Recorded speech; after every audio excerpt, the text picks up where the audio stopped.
The Constitution is key to all of our everyday freedoms. The Constitution outlines what the people can specifically do and even outlines what lawmakers can do. This document is relevant in our everyday lives, and we see it used on TV, in shows like Law & Order, and even when someone is getting sent to jail. So since the Constitution has to outline rules for the entire country, they are specified, but only to an extent. In our lives right now, social media is one thing that consumes ages from 6 to 96. In the First Amendment, which is located in the Bill of Rights, or the first 10 amendments, freedom of speech is promised, along with freedom of assembly and the freedom of religion. Social media wasn't around when the founders wrote the Constitution, so we as the people are left to interpret the laws. We interviewed a state senator and high school assistant principal to really find out what the limits of social media are and how the First Amendment protects everyone's rights in an age where freedom of speech is thrown around like confetti.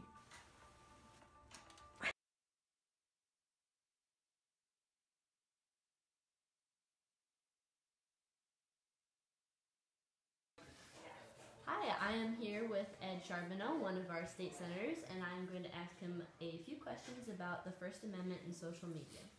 So the first question is, why do you think we need / what do you think is the importance of freedom of speech on social media?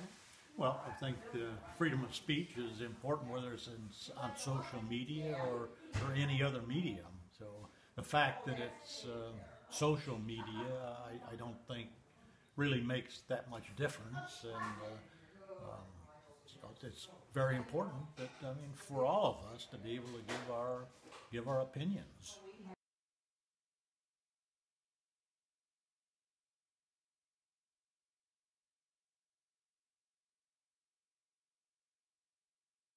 What can we do to prevent problems with social media, or do you even think there is any problems with social media? I think everybody is struggling with that question right now.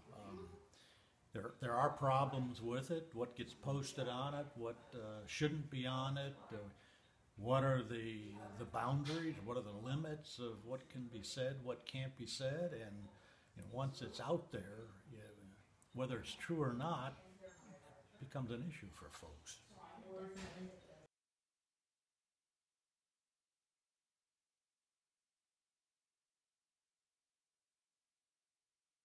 Forceful language or violent rhetoric could potentially be at risk. Like somebody who in Ferguson, Missouri, the night of the riots, tweets a photo of law enforcement officers over the motto, the old Jeffersonian motto, "The tree of liberty must be refreshed with the blood of tyrants." I mean, would a reasonable person foresee that would be viewed as a threat by the police officers?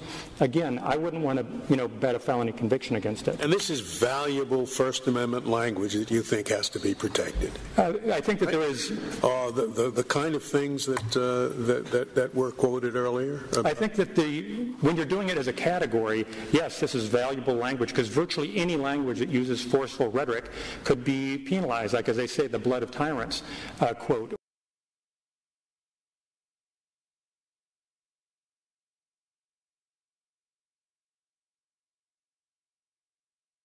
There was this gentleman that was a chief financial officer of an organization, and he was ranting about Chick-fil-A and their views on homosexuality.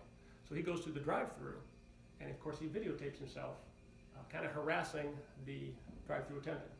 And all he wants to do is order a cup of water. So he does that, and he just uses that time to rant and harass. He posts it on YouTube. Before he gets back to his office, this receptionist asks him, "What did you do?" And he says, "Nothing, I just posted something on YouTube." Their phones were ringing off the hooks because they saw what had happened. And that was a black eye on him and on his organization. And he was terminated immediately from a job that paid well over $100,000 a year because of his rant on social media that took about 45 seconds.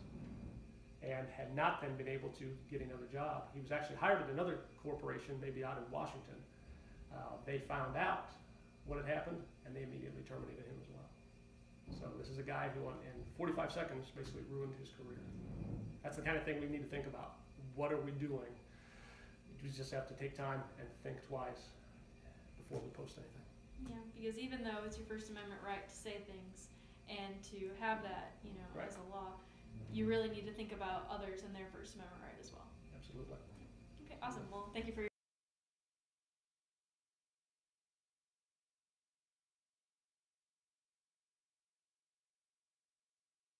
In the offline world, that's basically treated the same way, and there's a good possibility you may get fired.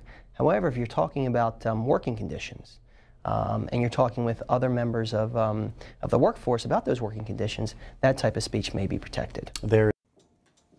In conclusion, the First Amendment, with the promise of freedom of speech, affects everyone's daily life. In this day and age, social media is a platform where people can speak their minds with posting pictures, sending out tweets, playing games, or updating their Facebook status.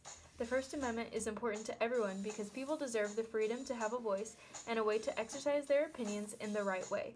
Social media is a tool, when used in a positive way, can be a way to share information and bring others up.